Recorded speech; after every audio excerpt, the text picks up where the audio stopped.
Bonjour à tous, bienvenue sur Discover ID. Alors il est présentement 9h du matin, déjà je suis pas du matin, mais en plus la vidéo qui se prépare là que je suis en train de tourner, ça va être très technique. Donc voilà, tourner quelque chose d'aussi technique et avec autant de blabla de grand matin, je vous avoue que voilà.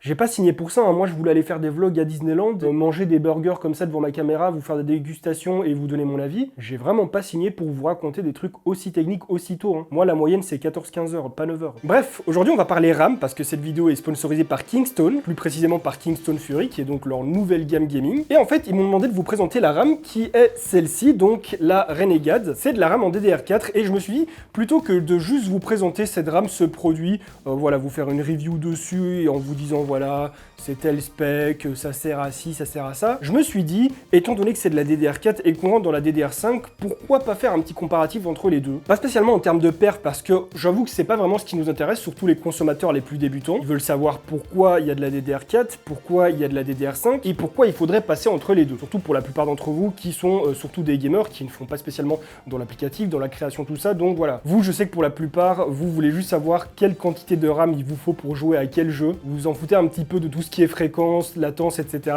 Donc voilà, c'est pas de ça qu'on va parler aujourd'hui. Je vais un petit peu vous expliquer quelles sont les différences entre la DDR4 et la 5 et est-ce que c'est intéressant de switcher dessus maintenant. Évidemment, je vous ferai une petite présentation de celle-ci un peu plus en détail, mais ça, ce sera un peu plus tard dans la vidéo. Petit message, voilà quelque chose que je vous demande rarement. Vous êtes de plus en plus à être abonnés sur la chaîne et ça, merci beaucoup. Mais je vois qu'il y a encore une grande partie, pratiquement 50%, qui ne sont pas abonnés en regardant mes vidéos. Donc, vous êtes libre de faire ce que vous voulez, hein. Je vais pas vous interdire de regarder mes vidéos si vous n'êtes pas abonné. Mais sachez que si vous l'êtes, déjà, vous me soutenez beaucoup, ça fait monter la chaîne. En plus de ça, si vous êtes abonné, vous allez recevoir les notifs quand je sors de nouvelles vidéos. Donc voilà, n'hésitez pas à vous abonner à la chaîne, ce n'est qu'un petit clic, ça ne vous coûte rien. Donc déjà, on va sortir l'autre modèle de RAM, qui est également de la Fury chez Kingston, sauf qu'ici c'est de la Fury Beast en DDR5. Et donc c'est plutôt cool parce que je vais pouvoir vous faire la comparaison entre aussi bien qui est intérêt spec, mais aussi physique des deux RAM. Parce que bon, finalement, c'est sûr que physiquement ça se ressemble beaucoup, mais il y a une ou deux petites différences. Tac, je sors également la tablette, il y a tout là-dessous, hein. Si je veux, là, je sors une pizza, je sors, je sais pas, une voiture, une Tesla. Il y a vraiment tout qui est sous ce bureau, vous imaginez même pas. Non, la vérité, c'est que j'ai pris quelques petites notes pour ne pas me perdre dans mes explications parce que il y a vraiment beaucoup de choses à vous dire. Donc, pour vous résumer un petit peu brièvement, la DDR5, DDR4, DDR3, qu'est-ce que c'est? Ce sont tout simplement des normes qui sortent au fil du temps, au fil des années,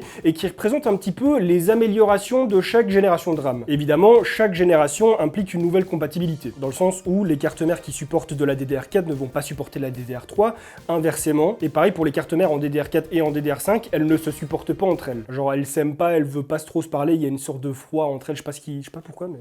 Donc la DDR ça a apparu il y a bien longtemps, la DDR normale, la standard, la première du nom, DDR2, DDR3 qui est sorti aux alentours des années 2007 il me semble, DDR4 qui elle est sortie courant 2014, et là en 2021 on arrive à la DDR5. On peut donc s'imaginer qu'en 2028 on aura la DDR6. Ou alors peut-être une nouvelle norme qui aura un autre nom. Genre je sais pas, la DDR-ID, ça pourrait être bien ça, non? Pour vous présenter un petit peu la chose, très brièvement, ici on a donc deux packs de RAM. C'est la même marque, sauf qu'on a deux gammes différentes, aussi bien en termes de qualité, de profil, mais en termes de performance, entre guillemets, vous pourrez penser qu'on a la même chose puisqu'on est à 32 Go de RAM des deux côtés. Ça va se jouer surtout sur la fréquence. Mais la grande différence entre la DDR4 et la DDR5, ça arrive maintenant. Et je pense qu'à la fin de cette vidéo, à la conclusion, vous saurez s'il vous est utile de passer sur la DDR5 ou non. Je vais donc déballer cette RAM pour vous la montrer, vous montrer un petit peu, en fait, le seul gros changement physique qu'on a. Et donc Kingston m'ont demandé de vous présenter aujourd'hui la Renegade de leur marque Fury, leur nouvelle RAM haut de gamme, haute performance en DDR4. Et évidemment, inutile de vous rappeler que c'est aussi bien compatible Intel qu'AMD. Pour ma part, ils m'ont envoyé deux barrettes de 16 Go cadencées à du 3600 MHz. Elles sont vraiment très soignées, une forme rectangulaire qui est ornée par des formes géométriques assez sympas, assez symétriques. Et bien entendu, elles disposent du petit RGB des familles, ce qui ravira les Jean-Michel LED acquéris. Je les ai posées dans une petite config assez sympa pour les tester, avec un petit i7 11700K, une petite RTX 3070, voilà du beau matos. Et en vrai, elles fonctionnent super bien, de bonnes fréquences bien stables. Et de toute façon, croyez-moi, Kingston, ils en sont pas à leur premier essai niveau RAM. En plus de ça, ça donne vraiment un bon look au PC, il faut aimer évidemment. Mais pour ceux comme moi qui aiment les composants avec un look un petit peu stylisé, je pense que ça vous plaira. Bref, un tout grand merci à Kingston Fury qui ont sponsorisé cette vidéo et qui m'ont fait confiance. Je vous laisse quelques liens en description les concernant, n'hésitez pas à aller voir ça. Et maintenant, on retourne à notre petit comparatif.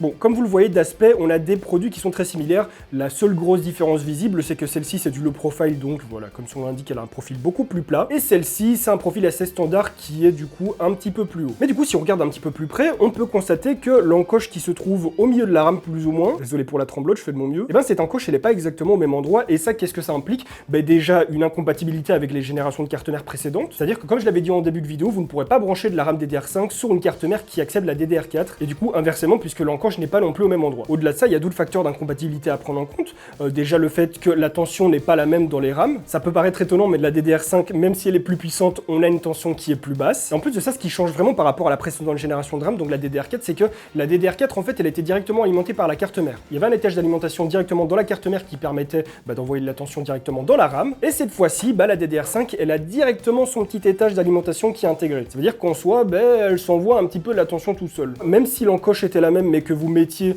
de la RAM en DDR5 sur un slot en DDR4, ça veut dire que la carte mère enverrait de la tension et que la RAM s'enverrait aussi de la tension. Qu'est-ce que ça aurait comme effet? Je ne sais pas, je suis pas physicien, donc peut-être que ça exploserait, peut-être que ça créerait une faille espace-temps, j'en ai aucune idée, mais normalement ça devrait pas fonctionner correctement, voire pas du tout, et je voterai plutôt pour le pas du tout. Ce qui est assez étonnant, c'est que ces RAM, donc la DDR5, elles ont un meilleur rapport de consommation que la DDR4, mais elles chauffent plus. Évidemment, je vais pas faire mon expert, mais cette chauffe ne sera pas hyper significative pour le reste de votre PC, c'est pas ça qui va faire prendre 20 degrés à l'intégralité de votre PC, c'est plutôt sur la durée de vie de ces RAM en fait que ça pourrait être inquiétant, et surtout sur leur fonctionnement. Et puis surtout, faut se dire aussi que normalement une carte mère, qui a son propre étage d'alimentation pour la RAM, c'est généralement plus fiable. Enfin, je veux dire, comment une barrette de RAM aussi petite peut avoir un étage d'alimentation aussi performant, aussi fiable, je veux dire, que celui d'une carte mère. Donc ça, c'est une conclusion qu'on peut pas se faire hâtivement, on peut pas se dire que ça ne fonctionnera pas, que ça fonctionnera mal, faudra voir avec le temps, mais on peut se poser des questions quant à la durée de vie des RAM en DDR5 par rapport à la DDR4. Après voilà, c'est quand même fait par des gens qui s'y connaissent, je veux dire, c'est pas Discover ID, youtubeur avec 200 000 abonnés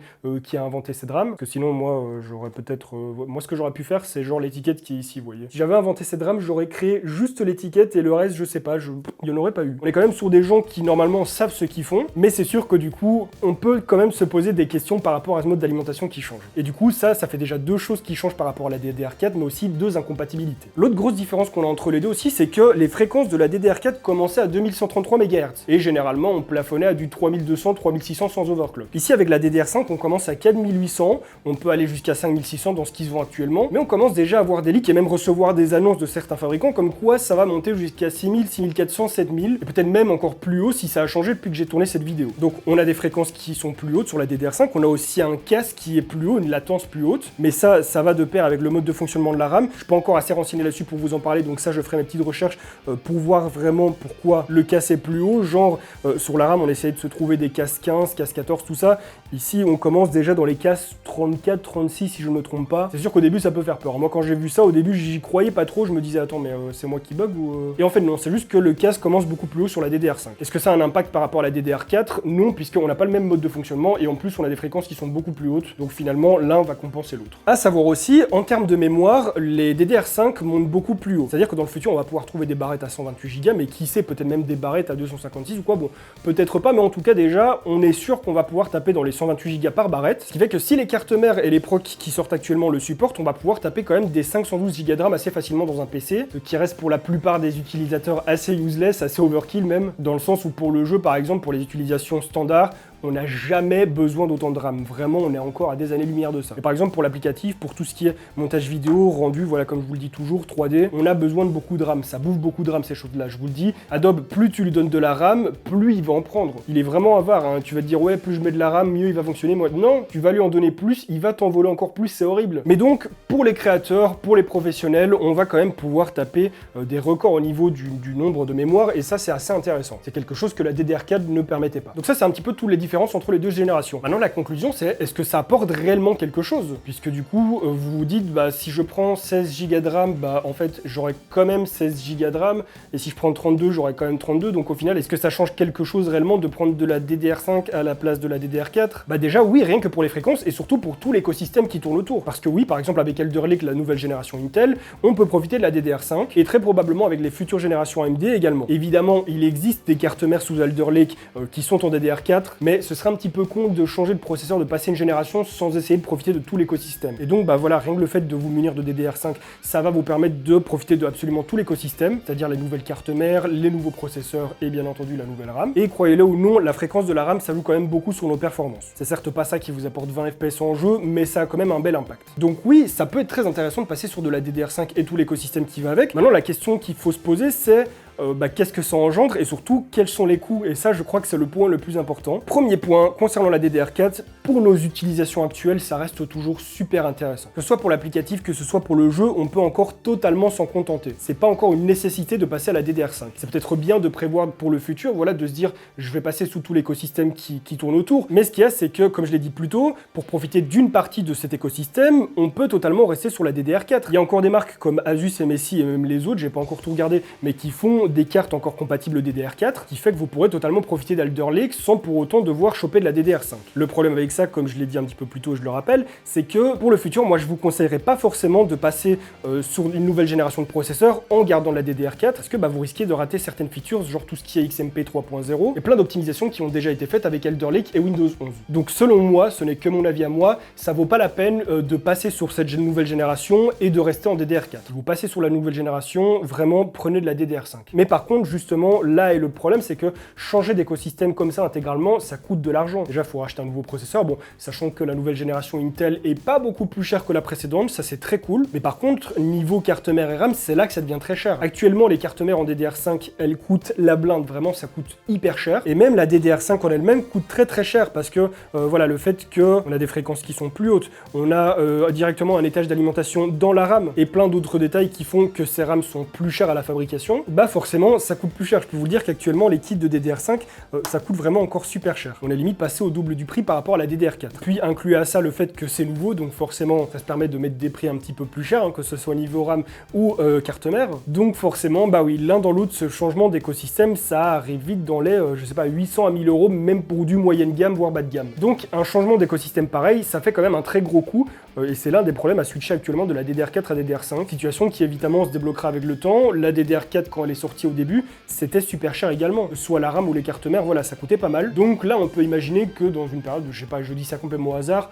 4 à 6 mois, ça se débloque un petit peu. Bon, faut prendre en compte à tout ça qu'actuellement il y a l'inflation des prix, il y a les pénuries, il y a les transports qui coûtent plus cher, donc ça peut très bien baisser comme ça peut très bien augmenter, chose que je n'espère pas. Mais en tout cas actuellement, oui, passer de la DDR4 à la DDR5, ça coûte très cher. Et finalement, comme je l'ai dit, ces DDR4 là, elles font encore parfaitement le taf. Certes, ça vous forcera peut-être à rester sur votre processeur actuel, sauf si vous prenez une nouvelle génération avec les cartes mères en DDR4. Du coup, vous changerez, on va dire, partiellement d'écosystème. Ça veut dire que dans le futur, vous devrez changer assez rapidement de carte mère si vous voulez bénéficier de vraiment toutes les features. Donc voilà, après c'est à vous de faire le choix. Moi, c'est ce que j'en pense, c'est un petit peu l'idée que je m'en suis faite. Pour ma part, bon, comme je travaille là-dedans, comme les marques nous fournissent des produits, tout ça, bon, j'ai la facilité de pouvoir passer à la DDR5, mais en vrai, en tant que consommateur, je sais pas si je l'aurais fait directement. Je sais vraiment pas si j'aurais pu lâcher ma DDR4 pour de la DDR5, vu les coûts que ça engendre. Donc pour l'instant, mon conseil, sauf si vous en avez les moyens, c'est de rester sur de la DDR4 et tout ce qui va autour, et par la suite, quand ça baisse un petit peu le prix, que ça devient moins cher, pourquoi ne pas passer dessus? Après, si vous êtes pété de thunes, que vous aussi vous faites des OP avec NordVPN, avec Kingstone, avec tout ça, n'hésitez pas. Donc voilà, n'hésitez pas à me dire dans les commentaires ce que vous en avez pensé, si vous avez des choses à rajouter également. C'est un sujet assez neuf, j'essaye de prendre des informations à gauche à droite, de me renseigner, de tester, j'ai pas encore toutes les infos non plus. Ça va arriver, il y a des choses qui vont évoluer, il faut se dire que ça vient de sortir, c'est à peine sur le marché, donc il va falloir attendre avant de pouvoir connaître la fiabilité de ces produits, de savoir si vraiment ça vaut réellement la peine, si ça va durer dans le temps, et si les prix vont baisser. Bref, n'hésitez pas à me dire dans les commentaires ce que vous avez pensé de tout ça. En attendant, si cette vidéo vous a plu, n'hésitez pas à la liker et à la partager pour me soutenir, à vous abonner à ma chaîne YouTube sans oublier de cliquer sur la petite cloche pour recevoir des notifications lorsque je vais sortir de nouvelles vidéos, à me rejoindre sur mes réseaux sociaux et à regarder d'autres de mes vidéos qui s'affichent actuellement à l'écran. Et sur ce, on se retrouve très bientôt pour une nouvelle vidéo. En attendant, portez-vous bien. Bye les gens.